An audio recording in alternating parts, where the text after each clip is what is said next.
மணமேடையில் மலராக, நெத்தியில் குங்குமம், கைகளில் மருதாணி, புதிய வாழ்க்கை கதவு திறக்க அவள் உள்ளே நுழைந்தாள். மலர்களால் அலங்கரிக்கப்பட்ட ஒரு வீட்டுக்குள் அல்ல, நிழல்கள் நிரம்பிய ஒரு நீண்ட இரவிற்குள். வாசலில் நின்றிருந்த உருவங்கள் சிரித்தன. ஆனால் அவர்களின் பின்னால் நின்ற நிழல்கள் சிரிக்கவில்லை. வாசலை கடந்தவுடன் யாரோ தன்னை பின்தொடர்வது போல் திரும்பிப் பார்த்தாள். யாரும் இல்லை. ஆனால் சுவரில் நிழல்கள் இருந்தன. 1 அல்ல, 2 அல்ல, எண்ண முடியாத அளவுக்கு. அவை சுவர்களின் ஒட்டவில்லை, சுவாசித்தன. அவை தரையில் படரவில்லை, ஊர்ந்து வந்தன.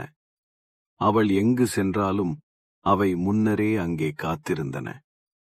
இரவு ஆழமான போது அந்த நிழல்கள் மெதுவாக நீளத் தொடங்கின. ஒன்றோடு ஒன்று கலந்து கரிய கடலாக மாறின. அந்த கடலிருந்து ஒரு குரல் எழுந்தது. இன்னும். அவள் புரிந்து கொண்டாள். வரதட்சணை. அந்த வீடு இன்றும் மலர்களால் அலங்கரிக்கப்பட்டுள்ளது.